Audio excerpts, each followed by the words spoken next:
All right, so hello everyone. I'm Justin Fowler, Director of the Portland Architecture Program at the University of Oregon. On behalf of the School of Architecture and Environment here, Director Aaron Moore, and all of the program and department heads here in SAE, I'd like to welcome you to the Albina Rebuilding Cornerstones Arts and Community Development Roundtable, organized through the school's Design for Spatial Justice initiative. This ongoing fellowship program for teaching and scholarship which centers on conversations of equity and justice in the field of design, is supported by sustaining gifts from the Miller Hall Partnership, MG2, TVA Architects, and Lever Architecture, and Wilson Smith. Tonight's discussion is organized and hosted by 3 faculty fellows in Design for Spatial Justice, Craig Wilkins, Cleo Davis, and Keen Talton Davis, all of whom have been working with students in Portland and Eugene over the last couple of years. From Craig's course in design activism to the ongoing Rebuilding Cornerstones studio project in Portland's Albina neighborhood, which evolved from work the Davises have been doing with their Mayo House and Archive project.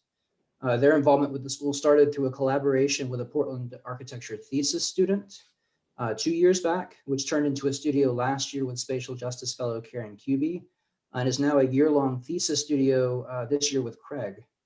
All of this work takes place within a broad ecosystem of community-engaged projects at SAE and the College of Design, including recent Mellon-funded work in Albina with Jim Buckley in historic preservation, and on Latinx housing and immigrant gateways throughout the Pacific Northwest with Geraldine Mladenov in architecture, and much, much more. As a word of introduction, Dr. Craig Wilkins is a 2017 Smithsonian Cooper Hewitt Design Museum National Design Award winner, hip-hop architectural theorist, architect, artist, academic, and activist. The former director of the Detroit Community Design Center, his creative practice specializes in engaging communities in collaborative and participatory design processes. Cleo Davis and Keen Talton Davis are the creative forces behind the historic Black Williams Art Project and the Alberta Street Black Heritage Markers here in Portland. The Davises are currently working on the project team for the Albina Vision Community Investment Plan in the areas of art, history, and storytelling toward a vision of urban repair and transformation for North Portland's historically Black neighborhood. More broadly, the Davises' work combines cultural practices and creative arts while utilizing design, historic preservation, economic development, and city policy toward justice and the cultivation of Black joy. So without further delay, I'll turn it over to Craig for a rundown of the evening's events and an introduction of our incredible panelists. Thank you, Justin.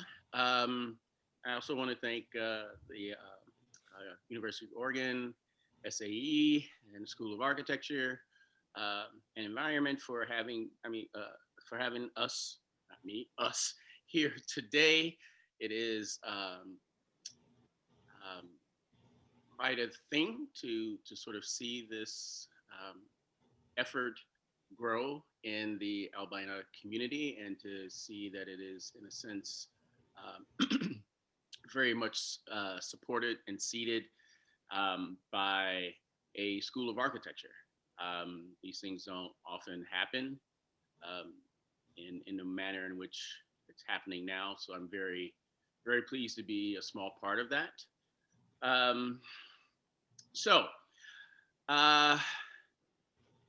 The rundown for today, or this conversation, will primarily consist of, after we introduce the panelists, we're gonna start off with a general question and just sort of see where the conversation takes us. We determined over the last 24 hours or so that it might be better to have, in a sense, a less formal organization and a much more informal conversational one. And as part of that, we are hoping that you will participate as well. There will be times at the end of our sort of general conversation, take about a half hour for questions and answers. But please, use the chat to sort of populate your thoughts at the moment, and if we can get to them in the course of the conversation, we'll certainly bring them in. If not, we will try to get them at the end of the at the end of our conversation during the Q&A. But yes, please, the more you engage with us, I think the better we're hoping to be able to provide the kind of information and insight that you're looking for. Also, just as a general rule, it might be nice for everyone to mute their mics while the conversation is sort of taking place between the panelists and the moderators. That would be useful for us. So I want to give just sort of this quick sort of background about why this roundtable has come about, or why we're here. And for my students, I apologize. They've heard this 1,000 times before, but other people have not. And I relish anytime I get a chance to say it to an uninitiated public. Space is life. The access to the benefits of space is really the wellspring from which all other benefits flow, like health and wealth and prosperity. Unrestricted access provides citizens with opportunities for clean air, clean water, clean land, as well as opportunities for healthy foods, green space, safe recreation, and public transportation, among others. However, unrestricted access has rarely been the privy of communities of color. In fact, it's just the opposite. Black access to space to tell their painful, joyous, complicated, confused, loud, and incomplete stories has been and remains severely curtailed always in all ways. This is no accident. The power of space is real. Control of it is already always of vital political, social, and economic interest. The erasure of Black spaces in all their fullness remains a frequent tactical deployment of that power to support said interests. The questions are, what has, can, and should be done about it? So this roundtable will take on those questions through the lens of potential alliances of art and architecture, activism, and community in general, with a particular focus on the Albina neighborhood.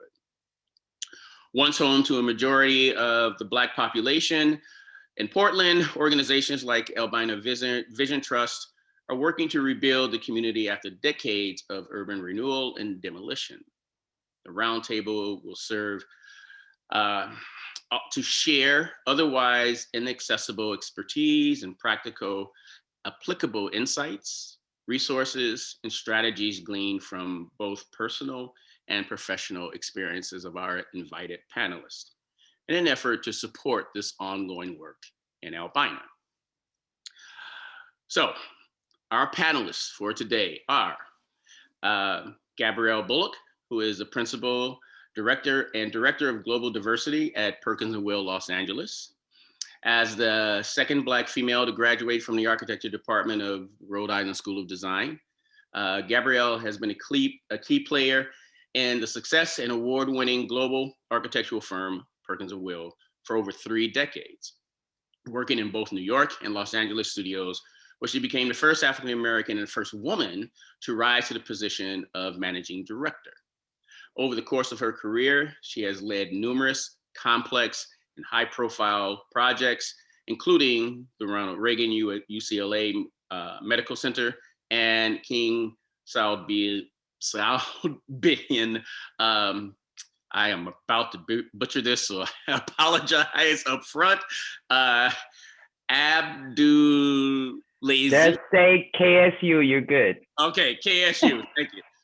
For health sciences. So a little late, but okay.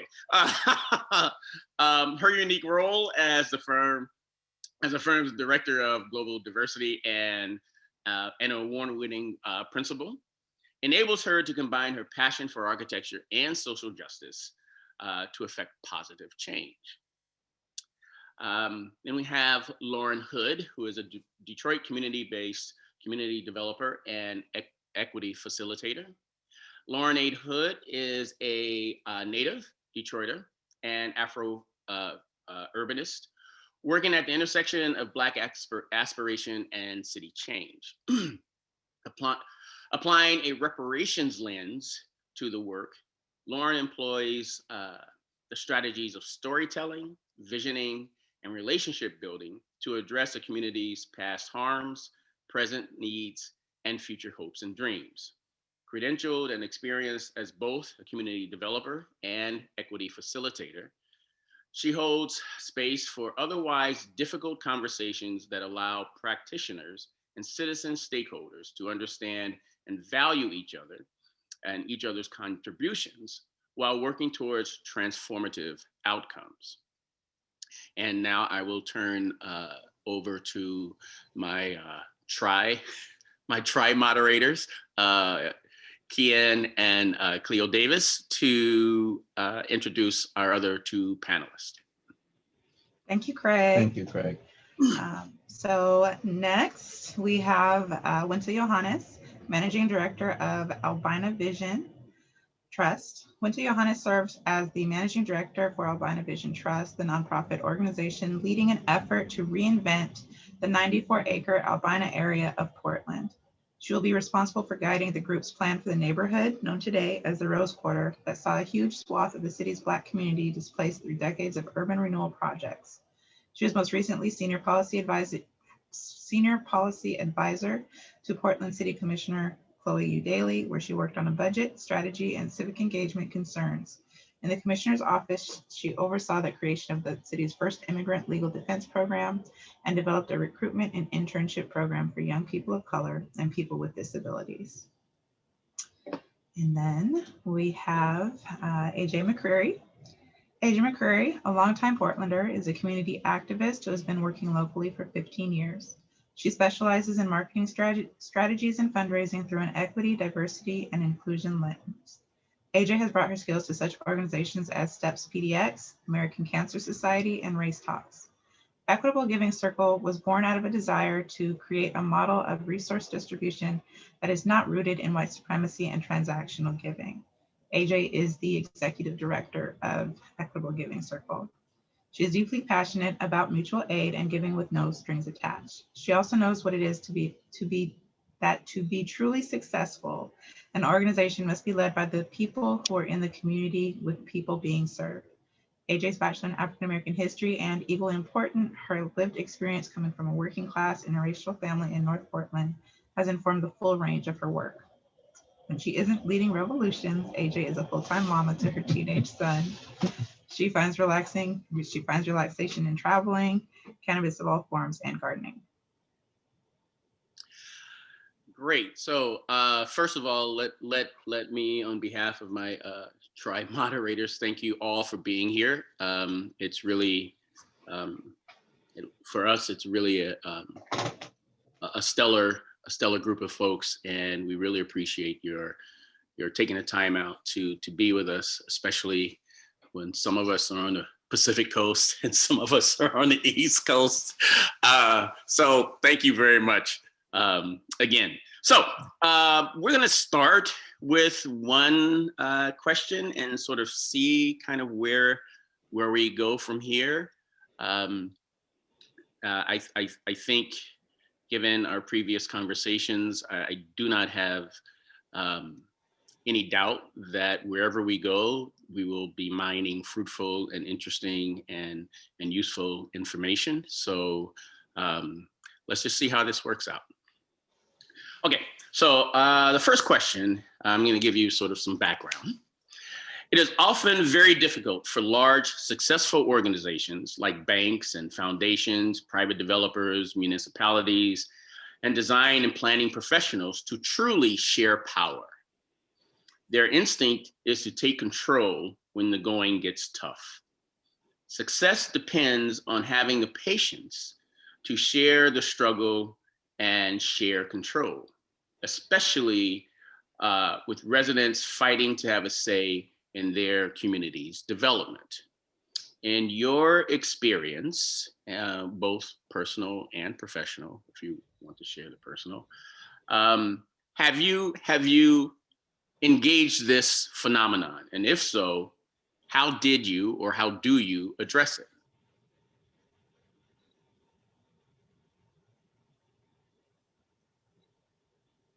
Same pause we had when we had the pre-conversation. I was beginning to think I'm in my class again.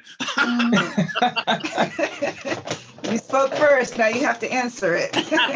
Yeah. Well, I'm gonna, I'll address it from the standpoint of the project that I'm currently working on, Destination Crenshaw. For those of you who don't know, it's an outdoor art and cultural experience, 1.3 miles on the main commercial boulevard in the Black community in South Los Angeles. It was a response to the train extension coming through the neighborhood at grade, not elevated, not below grade, at grade. So it really was a community-driven project. And because it was community driven and they had, city council member who had a vision and leading it. So there wasn't really a struggle for power because the power came from the community. And so, and they got it started and sort of organized very early on. So then they could select their architect that looked like them, that was culturally competent. So they got rid of all of the, what you typically run into, the lack of cultural competency. You have designers coming in and urban designers like, I know what you need, I'm gonna do this. They were very sure at the very beginning that this had to be unapologetically Black in team, in storytelling, in the artist, in everything, because they didn't have any time to waste. The train was coming. This thing had to be in place, and it had to not create place because the place already existed. It had to celebrate the place. It had to uplift the place, but we are not creating place. So I don't know if that answers your question, but I think that Destination Crenshaw comes from, will be in a better place for success because there wasn't, struggling for power. Yeah, can I jump in here on this? I mean, there are two things that I learned from my time in city government, and it's that, the sense of what's possible is really, really strongly shaped by the value system that's in place, right? And so we see really remarkable things that have happened in the city, but that same, spirit hasn't benefited Black folks in Portland, and it's true in a lot of other places. And so even in the last 15 years where we saw a lot of economic growth and the wages were raising for every single class of people, in those 15 years, it actually was going down for Black folks by 15%. And that was during a time of prosperity, right? So we came to this with a sense of what we are doing is really broken, and we're not bringing that, remarkable energy in a way that benefits everyone. The second part is that, the city is really, and this is just the public agencies, right, are really comfortable inviting stakeholder groups to participate in committees and to provide advice. But that turning the power that you're talking about, it's really difficult to do when the convener is a much more powerful organization. So the approach that the Albina Vision work has taken is to say, we're not going to ask permission or fight about power, fight about control. We're going to start with vision, and we're going to start thinking about what remarkable looks like in a way that benefits Black folks and, in the creation of a multicultural community. And once that vision is set and we have a North Star, then all of these larger institutions can see their role in it. But that looks really different than them setting a table where we're then struggling about power and control. So it's, you know, those power struggles still happen and will continue to. But I think that, you know, the power residing in a community-driven and led approach is just inherently different and flips some of those dynamics on their head. I would like to add, like, I'm team asking for things to be different out the gate. So I'm probably the youngest panelist here and have a very different approach. I'm done asking for crumbs, and I'm done hearing about asking for crumbs. And so I'm actually in a conversation right now with the city, and we're completely changing everything about their process. I'm not getting paid out. Our group is not getting paid out at the back end. We're not doing this, we're not doing that, we're not doing this. And this is the third contract that we've had. And straight up, it's not an option. I think sometimes it's like telling people we're gonna do something different or inviting them to do something different. And a lot of this with this power dynamic is really like calling it out. I see often in the spaces that I'm in that racism, sexism, or every other ism isn't just like addressed in real time. It gets addressed in an email or a conversation 2 weeks later. And that impacts the power dynamic, because when you interrupt that right in a meeting, like, hey, that was racist, and like, that's not cool. And I had to do that recently with the city.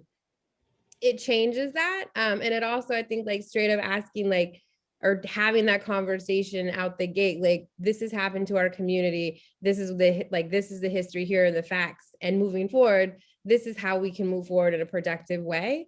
And, you know, really commanding that change.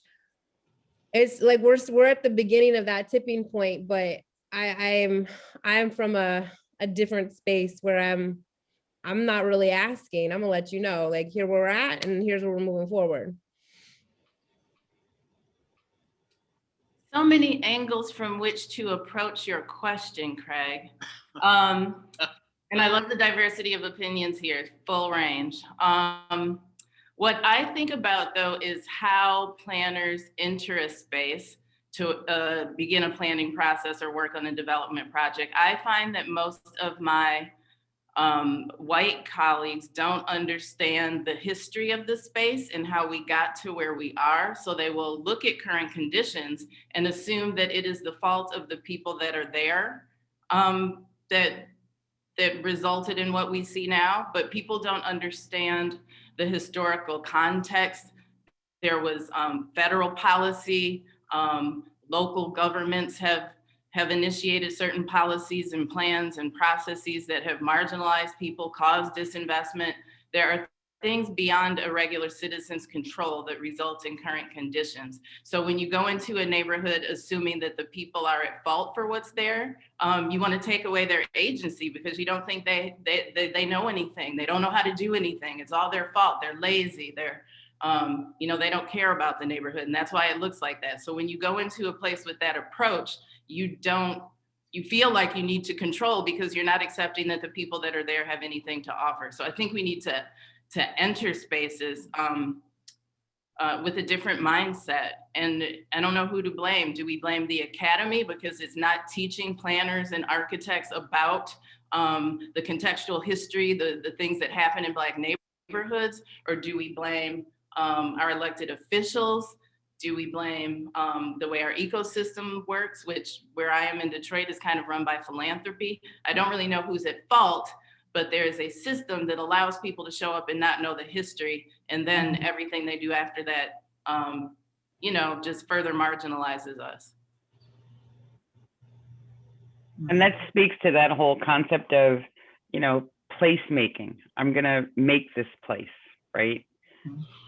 And all of our expressions got the same reaction. I think,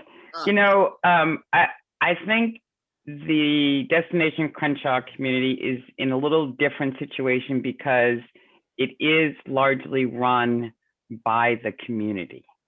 And so they can communicate, how they got there and fight back, as you say, AJ, and be straight up.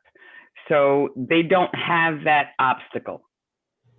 It also helps that the council member is Black, right? And so there's a level of trust, there's a level of credibility that is already baked in. What they needed to do was make sure that they maintained that credibility and had the right people at the table, and that it was community led all the way through, right?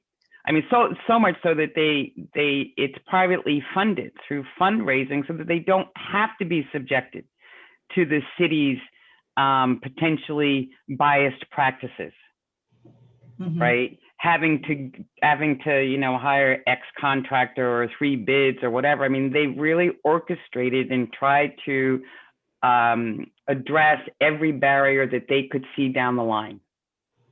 It's not built yet, it's not done yet, it's like this, but in terms of putting a process in place to do what you can to combat those barriers that you're going to come across, I think has been a real benefit and success factor.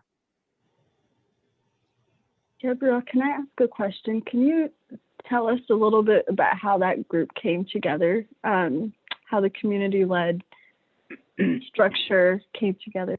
Yeah, well, so the community created a not-for-profit organization, not unlike what you have, called Destination Crenshaw. And it's led by a community organizer who is from the community.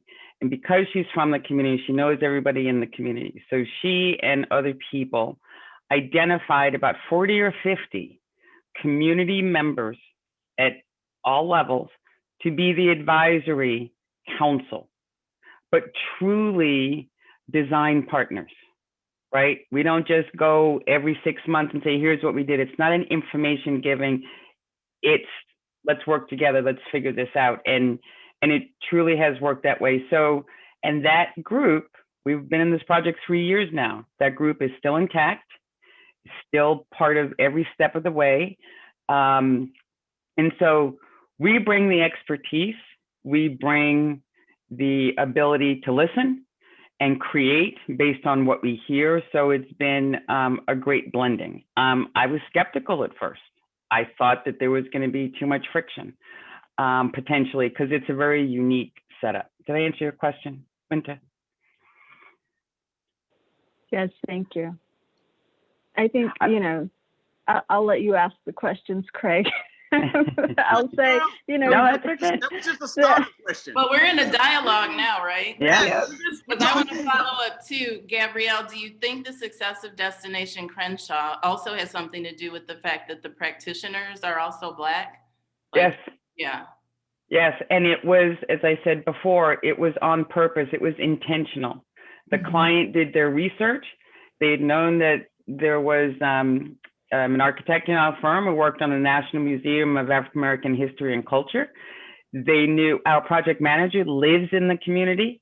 They had done their research on me, so they basically handpicked their design team. Right.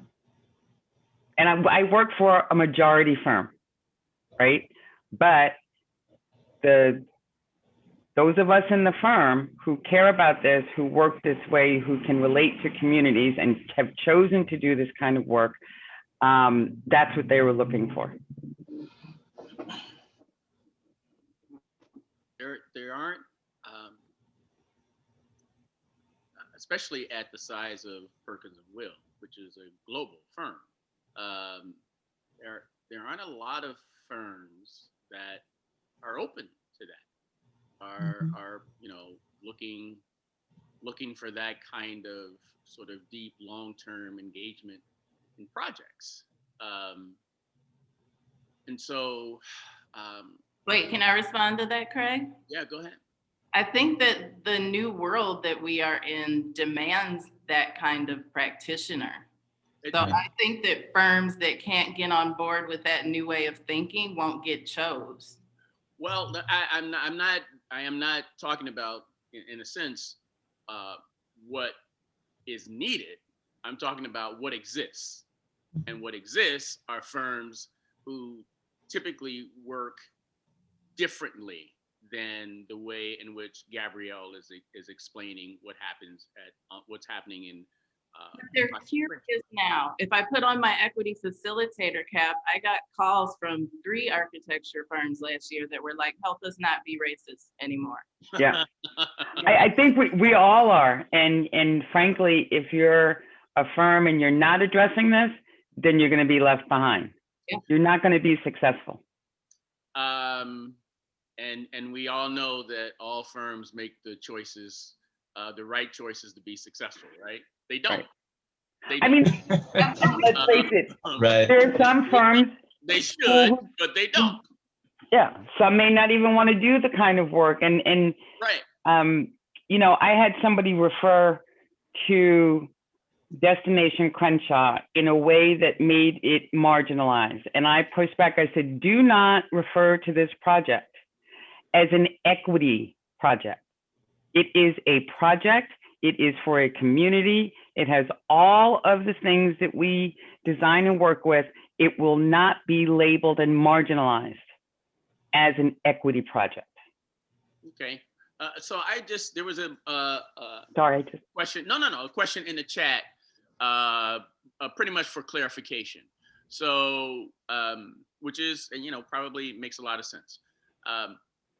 So one of the many reasons that, Gabrielle is here is because of this Project Crenshaw, and also the way the firm works and her efforts in diversity and things, not only in the field, but beyond.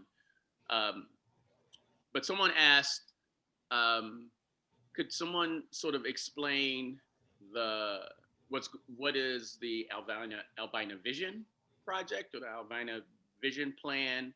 And I think in a sense, we'll be able to sort of see the similarities between Project Crenshaw, which is 3 years in, and the Albina Vision Plan, which is not 3 years in.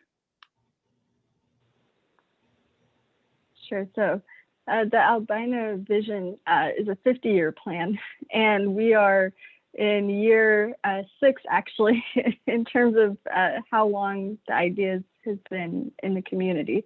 But in short, so our mission is to redevelop the lower Albina neighborhood, which is 94 acres, and it was the historic heart of the Black community. And then, much like has happened in other places, through urban renewal, through placement of large stadiums and freeway projects, the 94 acres now is largely underutilized. And is, if you walk through the district, it's a lot of parking lots and a lot of activity when there are basketball games and other events, but otherwise sort of a dead space. And so the work came from a committee that was brought together to think about redevelopment in the Rose Quarter area, is what it's called sometimes. And that committee said, first we have to call it by its name. And any ideas about what will happen in the future have to be rooted in our understanding of the fact that this already was a thriving neighborhood, and that there were intentional decisions that have created the conditions that exist today. And so rather than jump into redevelopment, the work actually started by digging into the history, and by recognizing that, because this is sort of prime central city real estate, we know something will happen here, but rather than witness what happens, there's an opportunity to really influence it. And the way to do that was to start by, by putting forth a set of core values that would be non-negotiable. And so having arts in the process and the product is one of them, and there are 5 or 6 others. And so while, this idea of what could be was presented and gained a lot of traction, the next step for us now is to move into a deeper level of planning. And so that's the design team that Kane and Cleo are part of. And really our mission here is to put forward a different model for community engagement, for community development, which includes the way we do engagement, so that the physical manifestation of all of that looks different. And it is talking about, we're leading with a prosperity framework, and thinking about, how this is an opportunity to really create rather than, act when it's too late. So maybe I'll let Kane and Cleo jump in to talk about it from their view.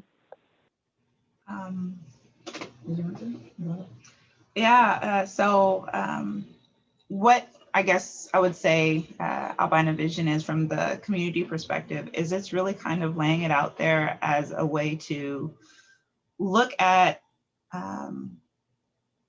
just kind of regaining a community that was not lost in the sense of the community just kind of drifted apart, but a community and a neighborhood that was forcefully destroyed.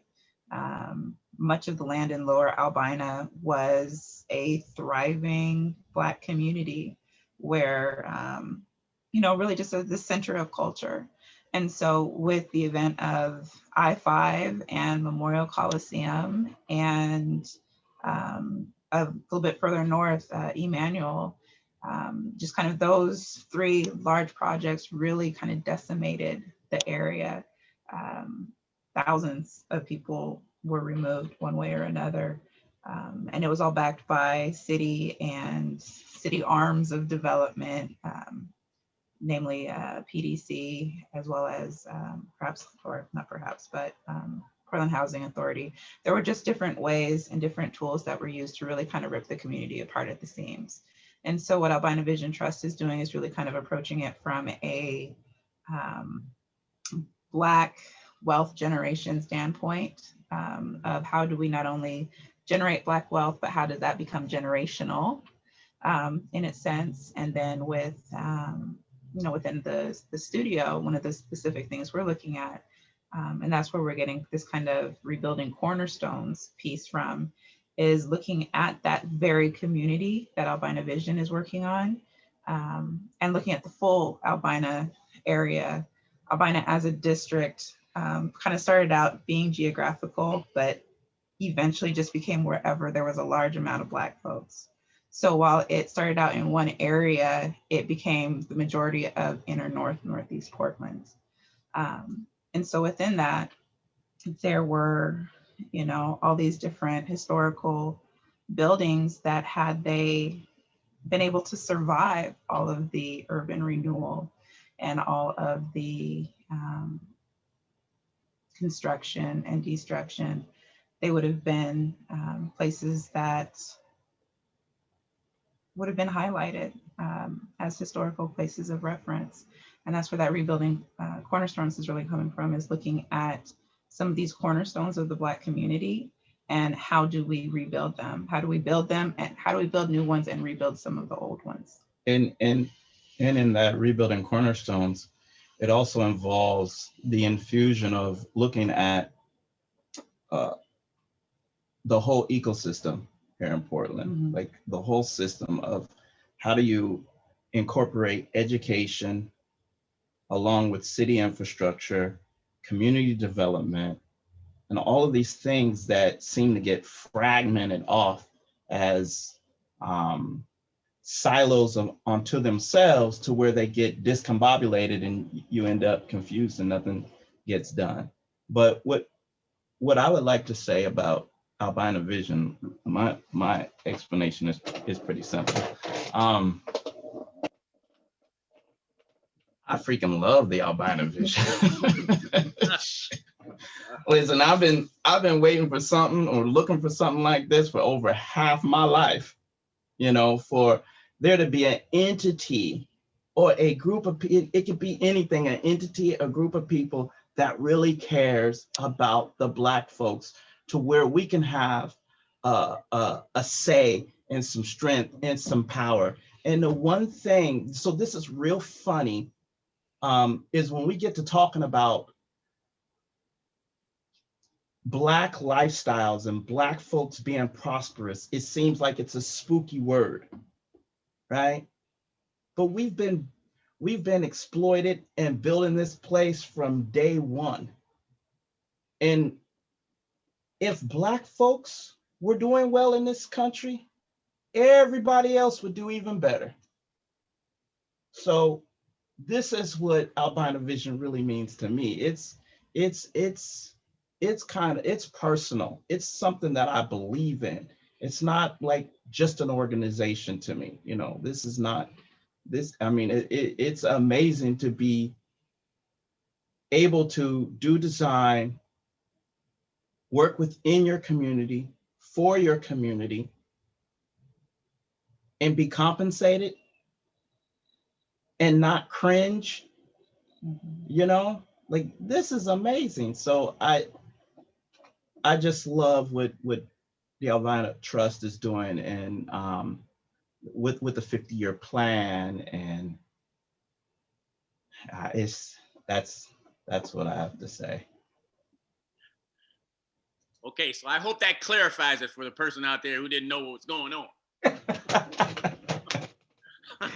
And now you got to hear why I call Cleo for my pep talks. Yes. Leo's the closer. Always, always. Okay, so this is it's an interesting, so we have, in a sense, heard what might be considered some success stories, right? You know, the Albina Vision Project or effort. People who are coming together, and they're gonna sort of shape what happens in the community, whether they are invited or, like AJ says, whether they don't wait for an invitation, they just sort of move in and just do what you're gonna do. And then we've also heard that something similar with Project Crenshaw, right? That they sort of they got ahead of the game. They got ahead of the issue, so to speak. But the flip side of that is,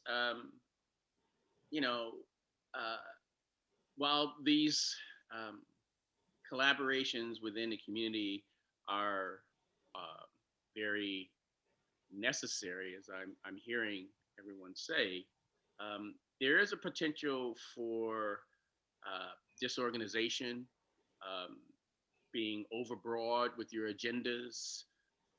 There's high turnover, and competing local interests, limited resources, and all these other sorts of things. So in your experience, how do you deal with that? How do you deal with those potentials that will perhaps keep something from becoming successful, or at the very least sustainable?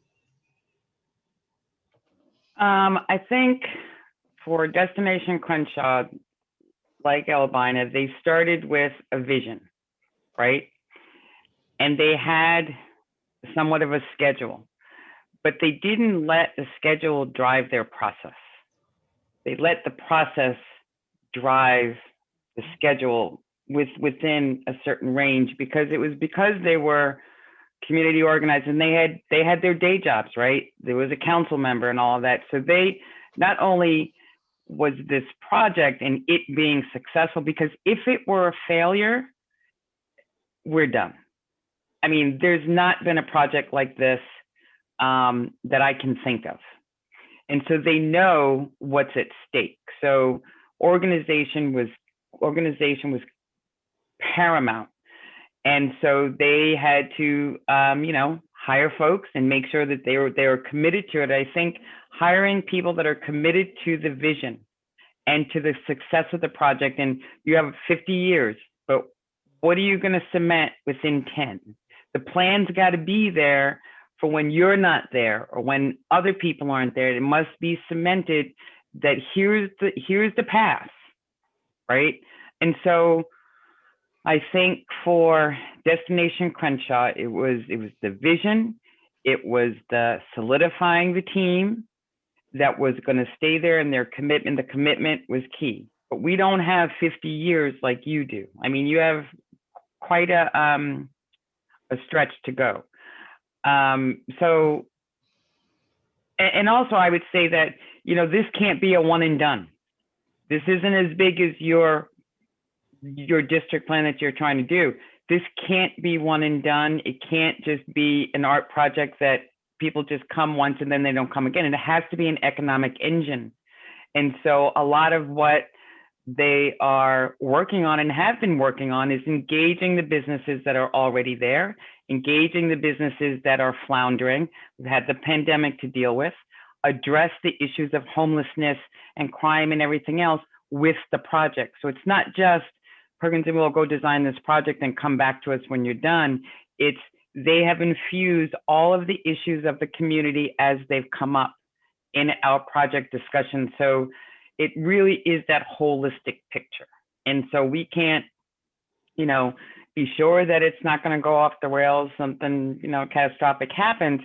But I think if you recognize what can happen and sort of have a plan or approach to address it when it does. Does that make sense? Lauren, I'd like to get your feedback on that question. I bet you would, Craig. Because I see you back there laying in the cut. No, you're gonna be up front and center. Come on. Well, see, here's the thing. The planning processes that I have worked on have been municipally funded, which mean they have a really short timeline that doesn't really allow you to build the kind of relationships you need to do the plan in the right way. So I love that you have a significant amount of time. And I would say, be really intentional about relationship building. I used to refer to myself as an engagement strategist, but I don't even use the word engagement anymore. It's more about building a relationship, and a relationship that lasts in perpetuity. So you're in this planning process, you figure out what you want, and you're like, here's the Albina plan. But you need an infrastructure in place that lives beyond your plan to keep people continually involved with what's going on, and not in a superficial way. I really hate to see, I just got off a planning process for 3 neighborhoods on the east side of Detroit, and some of my colleagues were really excited that we let people choose what side of the street the bike lane went on.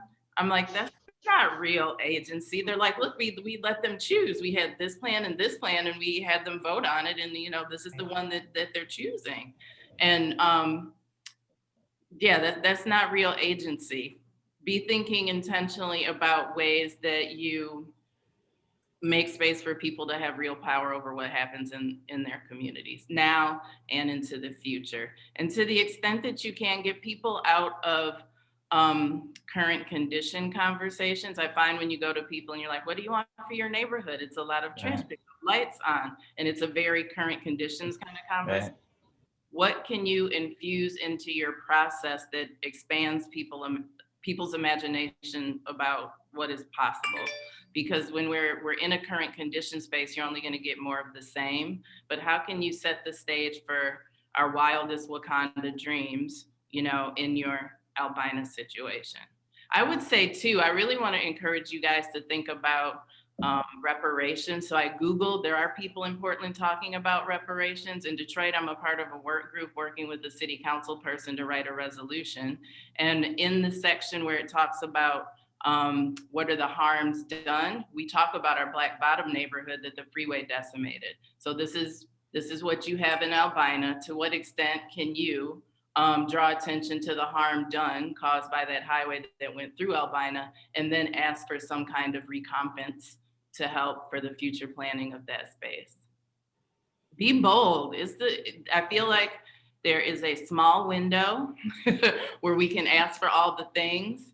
And I'm saying slide your stuff right in there right now. It is not the time to be conservative or shy or respectful. I would that, you should, publicize what you're doing.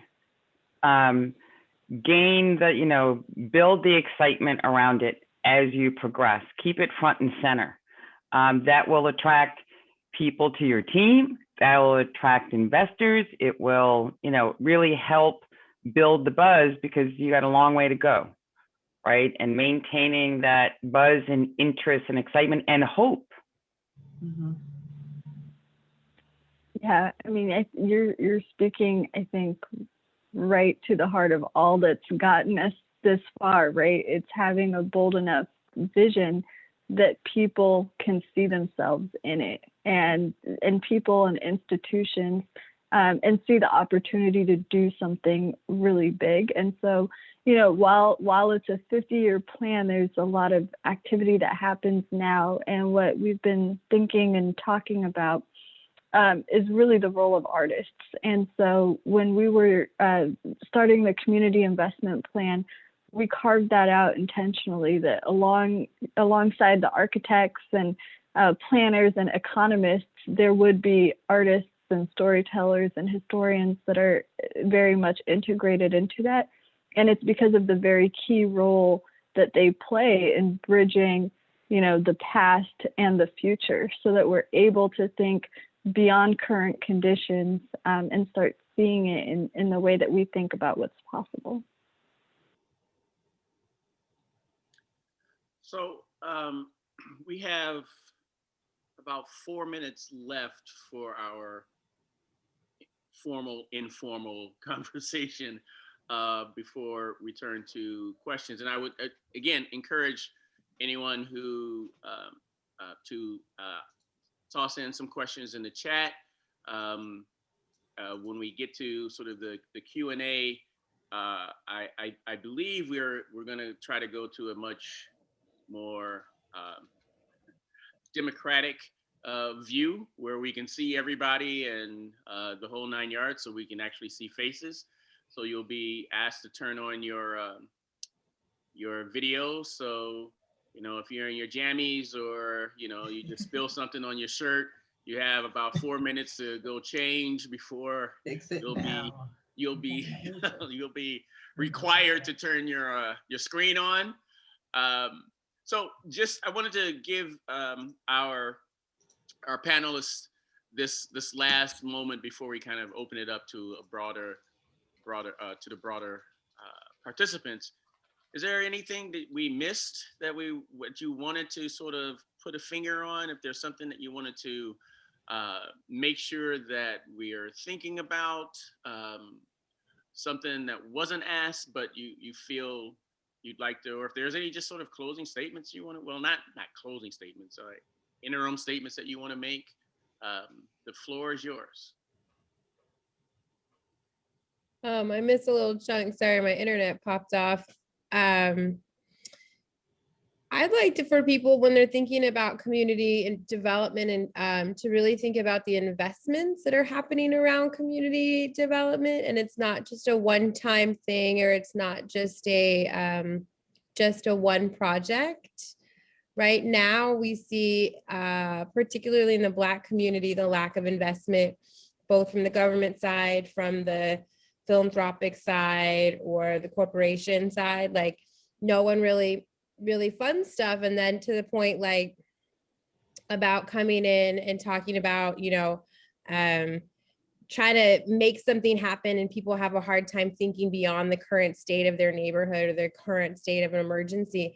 It's hard to really think forward when you are in a crisis. And so as we're thinking about developing, it also has to come with really intentional investments into the community being able to thrive.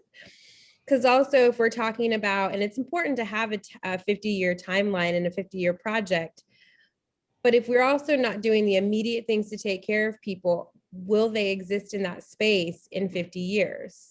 Will they be able to? And so it has to go hand in hand to be intentionally investing in the now, so that this long-term development actually gets to make the impact that is supposed to be happening. And sometimes, like, community as a whole, that's not something that we talk about in spaces like this. And we have to start really thinking about not just the long-term, but how do we also support keeping people, you know, in that space, in that process to get us there. Okay. Gabrielle, Lauren?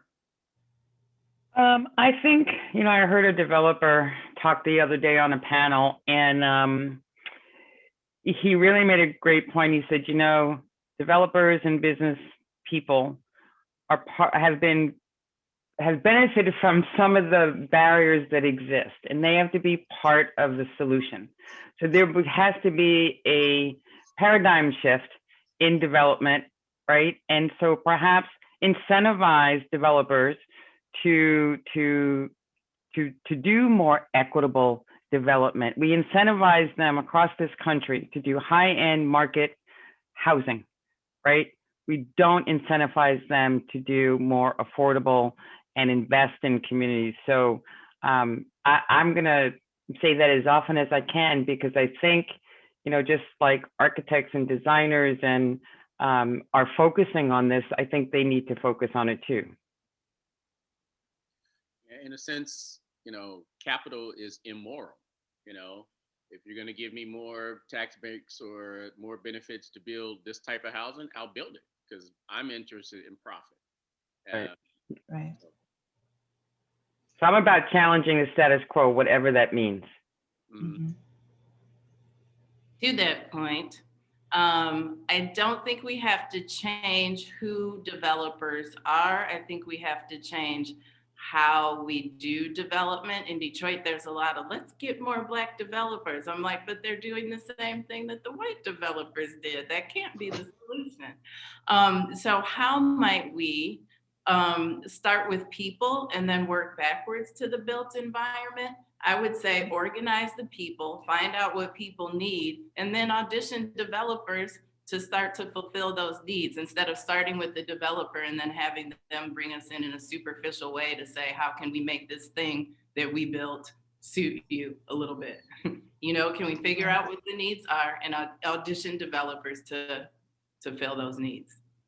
I'd like to add on to a little bit of what AJ was saying. What I love about Albina Vision is the plan. So in the past, we rarely had plans, and that's how we got jacked up in these situations. We let others plan for us, or we let others bring programs in, and we got caught up in some kind of pigeonhole. But just looking at the very nature of having a 50-year plan, one of the first things you have to do when you have a plan is sustain yourself for the right now to be able to move on in that plan. So I'm in total agreement with you, but I think that this is something unique and different that hasn't been done from my research and studies in the United States at all. This is 94 acres. It's $1 billion plus project that Black folks are spearheading. It's coming out of the minds of Black folks, and it's moving forward, and it's catching steam quickly, and it's beneficial to the whole community. So, I mean, I agree because that's what's been going on, AJ. So, but this is something different. This is something a little bit different. Yeah, I would add to that, you know, it feels like one of the things I've been thinking about is that it's really difficult work because the tools need to be something they never have been. And so I find that a lot of our work is actually translating. And so, you know, how do you ask architects to be the ones to tell us what reparation looks like? How do we translate the sort of community wealth building initiatives that AJ is leading with Equitable Giving Circle into the actual design of a new place? So there's a lot of translation, and I think that the challenge is finding people and organizations and institutions who are willing to be brave enough to try. And you get a lot of success, I think, where there are relationships and where there is buy-in, but how do we actually activate a broader network of folks locally and nationally to engage in this, you know, dreaming about the way that the tools themselves are different to deliver the neighborhood that we're talking about? You know, it's interesting that you said that. So I've got a couple of questions here, actually 3 that I want to get to, but I think this is you brought up this point, and I wanted to sort of make this quickly because, you know, I want to try to get into our conversation specifically about, you know, architects and designers, and the way we educate architects and the way we educate planners, because as Lauren mentioned, there are firms who are sort of seeing perhaps the handwriting on the wall, but if they're not getting students in the same manner, or if they have the same tools, you can't make the leap that you perhaps want to leap, because you got to get everybody on board first and then make the leap. But so I just wanted to, about this thing that Winter said about creating tools and translating. I got an email out of the blue about a month ago from a gentleman in Chicago. I forgot what organization he works for, but it's something like a Chamber of Commerce or something or other. But not commerce, or some sort of civic organization. And he had been at the UN for a number of years, and he was situated in their housing area, or their housing departments, both overseas and in the US. And he wrote me asking if I would be interested. He had read some stuff I had written, and he wrote me and said, would I be interested in working with him on a project that took sort of the bureaucratic language of housing development and policy, and write it in such a way and translate it in such a way that it was accessible to everybody. And that's a different tool, right? That's a different way to, that's kind of what, CUP does in New York, right? But it's a different way. I mean, a lot of this stuff is written so it is obtuse. So you can't get at it. So you can't use it. So you can't understand it. So I thought it was a really, why he's writing me, I don't know. I hate policy. But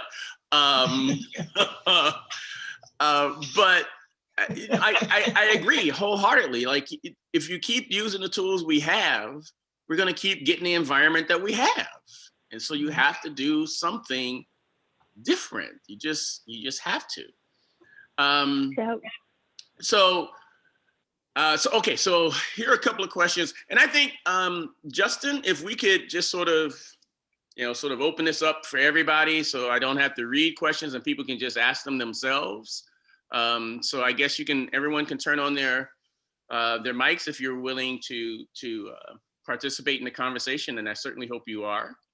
So I will ask the first question, or I will even ask if the person who wrote it would like to ask it directly. And it's Amica, or is it Misha. Misha. Amisha. My gimmick is it's like Alicia with an M. I'm sorry, I got No, that. it's fine. I used to get called Alphabet Soup. You should see my last name. No. Clearly, I have an issue with pronouncing names here, so I'm not gonna try anymore tonight. I appreciate it. I think my first question, because I'm actually a Portland local who's now at school in Eugene, but I still keep tabs on my city. But I wanted to know what support or lack of support the Albina Vision Project has experienced, from the city, from the planners, and from the community even. And then, full disclosure, I put at the end of that, feel free to give me more reasons to be disgusted with Ted Wheeler if you need to. I think that's for me. Well, so here's what I'll say. We've had a fair amount of support from the city, especially through this planning process we're in now. But there will always be an inherent conflict, I think, in just the structure of what we're trying to do. So we are trying to undo what the city, the state, and other players did. And so that is a relationship, I think, that will always need to be negotiated because of the structure that I talked a little bit about at the beginning, that we don't want to be asking for a different future.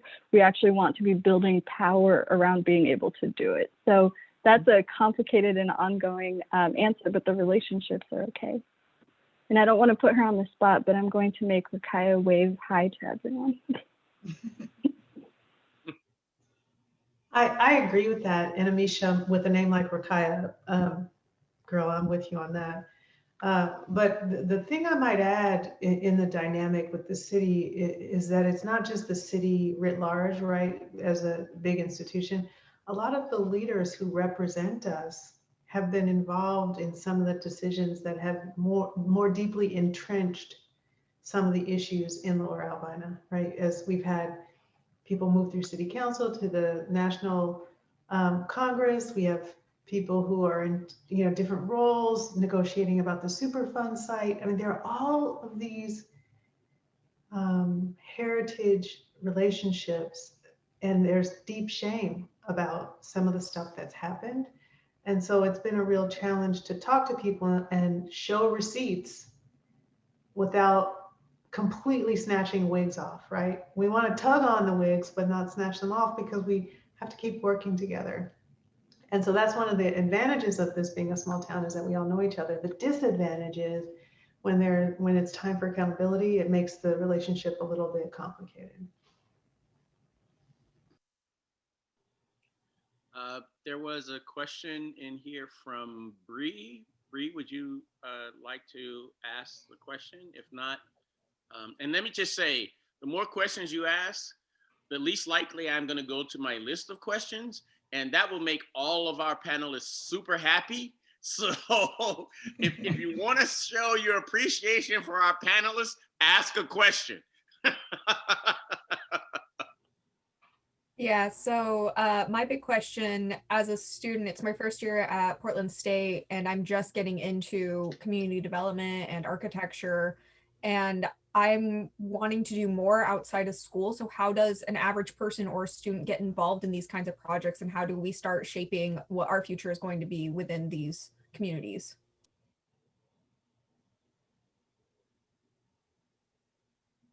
Well, I think you should go volunteer with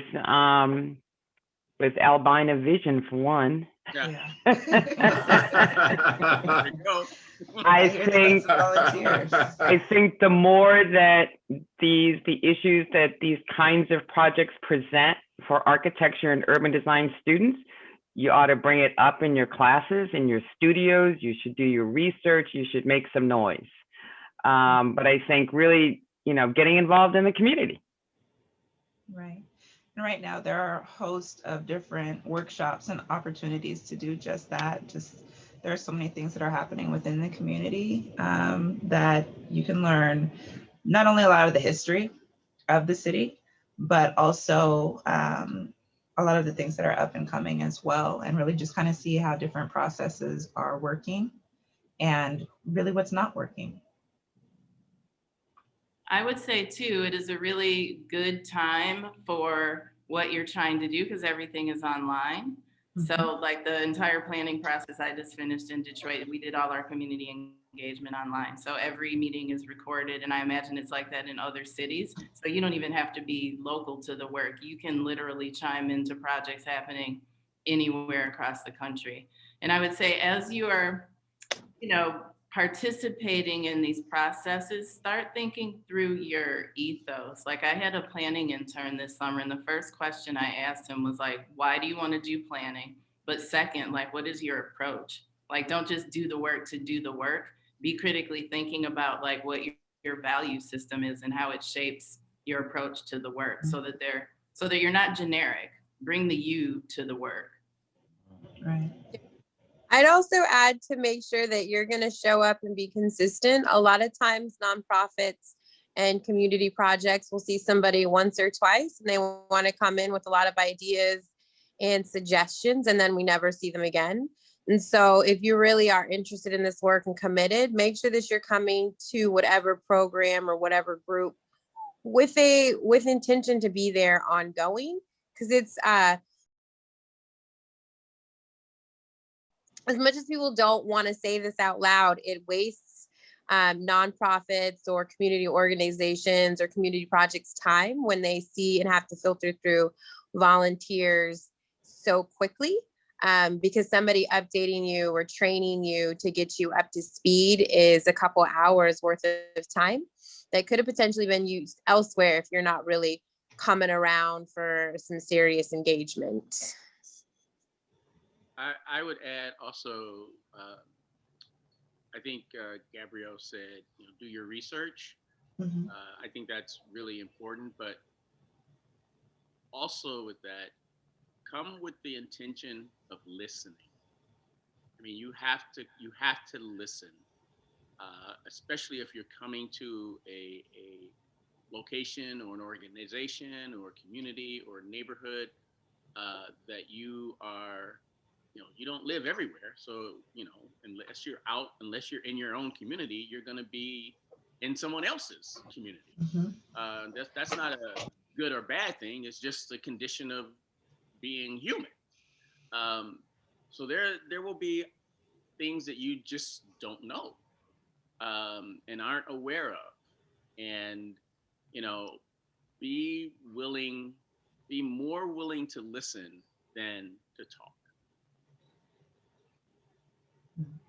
I'm not even a part of the panel, but I'll say one other thing, Bree. I don't know what you're studying, but this work takes technical expertise, right? Laura Albina is on the Willamette River, and that's a super fun site. We need scientists for Black people. The freeway debate is a debate about environmental impact. We need engineers for Black people. The debate about urban design and safety for children is a technical conversation. We need urban designers for Black people. The discussion about redeveloping the community will require financial modeling.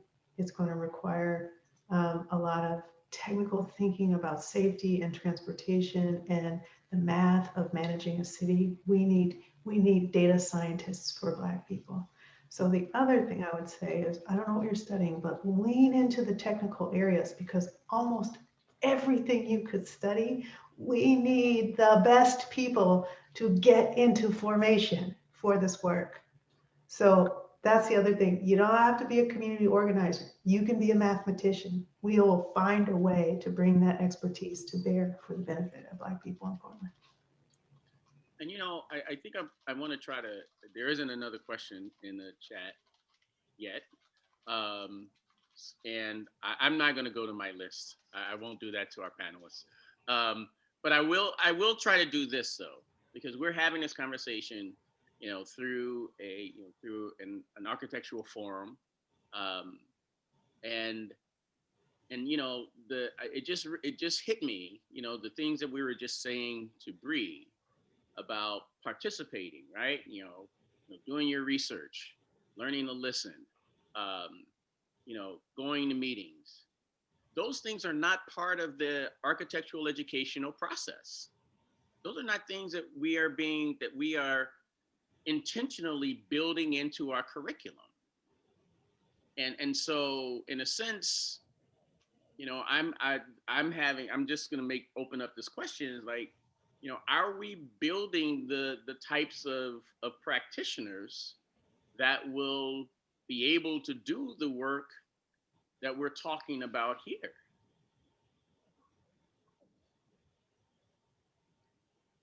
And if you don't want to ask that question, somebody else threw in another question. So I can go back to the chat if you want to avoid that one.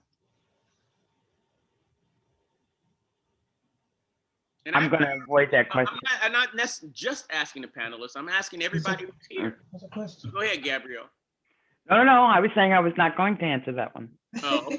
I mean, it's a huge problem. It is one that, is part of my goal is to challenge that status quo as well in what we teach and how we teach it in architecture and design school, because we are only teaching one side of it. We're teaching from one perspective. And I've been out of school for a long time, and as far as I can tell, it hasn't changed much. I do know that many schools are working on it now and trying to be more broad in their perspectives, but we're not there yet. Hey, Craig, can you paraphrase the question again, please? I'm just basically it boils down to are we teaching Are we providing students with the tools to be able to do this kind of work? Not really. We're absolutely not. We're not in our young folks, our workforce.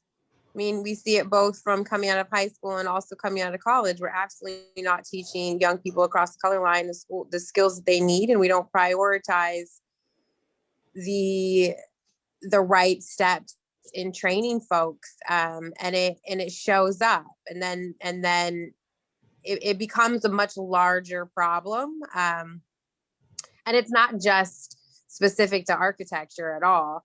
I don't have a direct solution by any means, but it's been an ongoing issue, and it's definitely something we as a community need to start addressing. It speaks to the larger issues around education as a whole.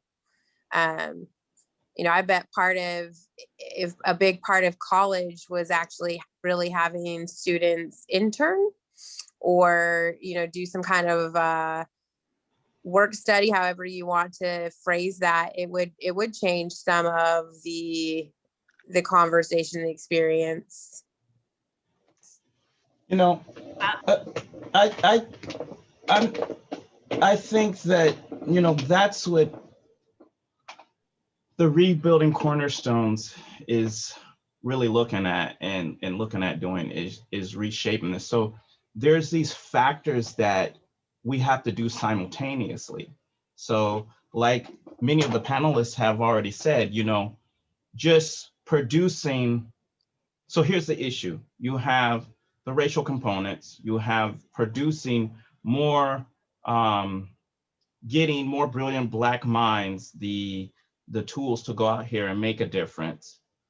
But if we're just looking at getting a job, and the industry standards are really messing up our community, it is at these institutions where now this becomes the bridge to where we bring city officials in, policymakers, designers, scientists, analysts, and we use these tools at the university to begin to shape this and change this instead of the old model of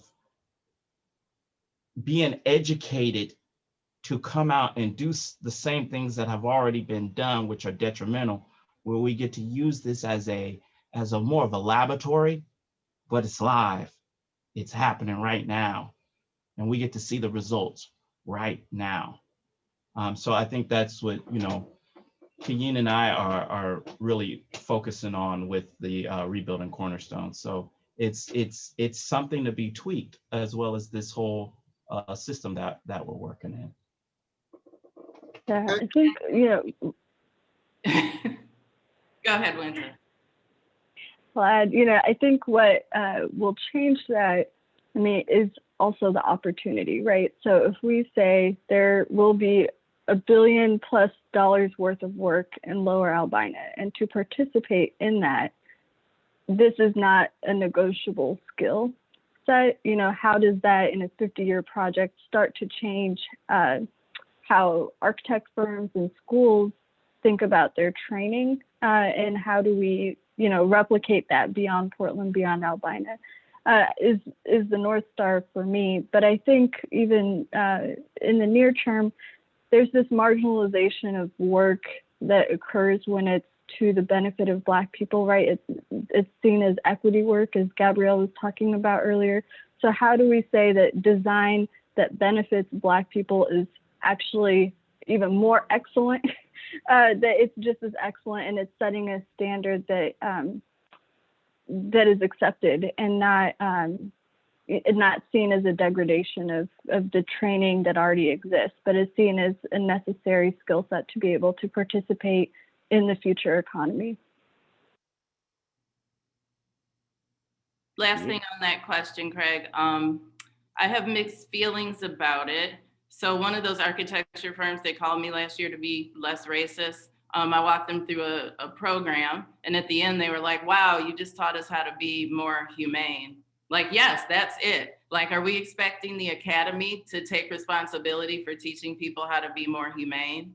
In a way, I think a little bit, but also that's kind of just the work you have to do through your own life experience. But I also think that we should have multidisciplinary teams. Maybe we don't need the architect to be super empathetic because we've got a healer over here, which is, the skill sets that people of color naturally bring to the table: the healing, the facilitating, the creativity, the culture. There are things that the person of color who has a different kind of technical expertise. We just have to think about multidisciplinary teams and not be expecting the architect to bring the empathy necessarily.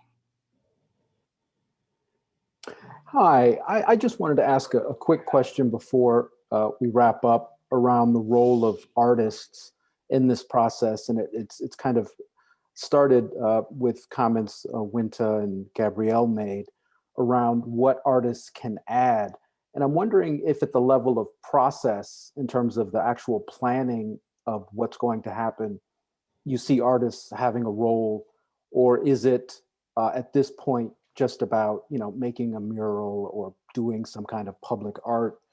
At the level of process, is there something that you're looking for artists to bring that you see as being especially helpful, or is that work too technical? It's critical. And it's in fact the role that Kane and Cleo play on our design team. When you look at the current site today, it can be difficult to imagine what can be there, but also the way that art can bring us together and the healing work that happens alongside the process and that actually informs, the scenarios and the designs that are developed. So artists are absolutely a critical part of the sort of multidisciplinary team that Lauren is referencing. And they exist, alongside and in addition to any sort of planning process, right? We need to be constantly processing and understanding both what's happened and being able to see that reflected in the environment. And so, murals and installations and those sorts of projects are one way to do that. But, I think we have to be able to do it through music. We have to be able to do it in an ongoing way. So it's one of our core values, and I hope something you'll continue to see from our work. Yeah. Speaking of as an artist, it's really just kind of seeing the different conversations that happen when you do introduce art into, say, a workshop about envisioning the future. When you give people the chance to, when you give a community a chance to really kind of imagine versus just throw out ideas, it changes the conversation. And it gets to be a very real and very authentic conversation, because what you're seeing are the things that people put into their art are their hopes and their dreams. And those are the things that inspire work to be amazing. And so if we're not inspiring work to be amazing, then why are we kind of doing it? And so that's kind of where there's been a lot of success with reaching out to community, creating art from the history, kind of reflecting on how we got where we are. So talking about not only the history, but where we are right now and how do we get beyond this point and look towards the future, and breaking into the creativity and the imagination and really kind of digging into that. Like when you're telling people, no, put away the, we're getting out the crayons and the paper and the pencils and we're going to do an art project. No longer are they really kind of stuck in, grown-up mode of there being a fixed way to do something. I'm like this. I'm like, dang, you guys, what is art? No, so this is what's so dope. This is what's so tight to me. It's like art, in its truest form, to me, it's ambiguous, right? It's in all the cracks, all the spaces, and it's bold, right? And for the last couple of years, I just found out, because I thought I was a visual artist and a designer and all these things, but I just found out, because I'm not on social media and all that stuff a whole lot. I just found out that 3 years ago, it's just when I found out, that I was a social practice artist. So someone said, you know, the folks at RAC, Regional Arts and Culture Council, said, this is what you're in social practice. So what I was doing is processing, using a creative processing lens to synthesize information, put it into visuals, but also maneuver around policies.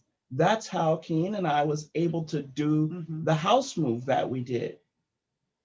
And so you can combine your knowledge of design, your knowledge of art, your knowledge of policy and practices, along with cultural history and narratives, and then you can make some powerful things happen.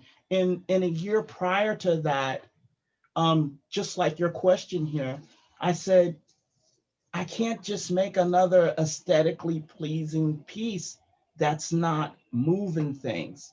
So I'm really learning now what the power of art is. At times, I didn't like to be called an artist. I like to be called a designer or an architect or a planner, but it's because it seemed kind of like they're just painting, they're just have their heads in the clouds. But when you can take these ideas, something like a vision, process it, and with a team of people, make it real, that's art.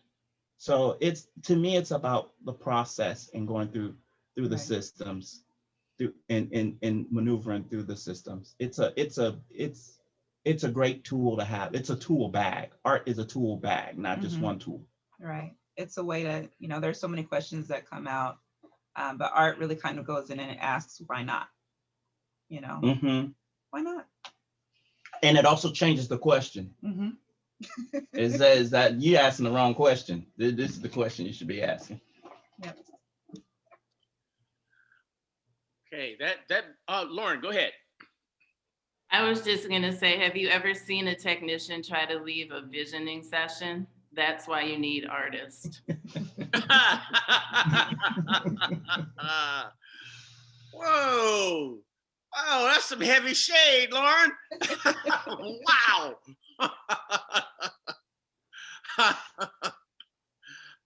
Oh, man, the opinions of our panelists are not necessarily our own.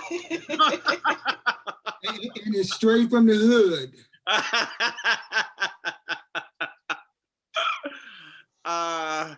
Well, we are honest, we are at our time.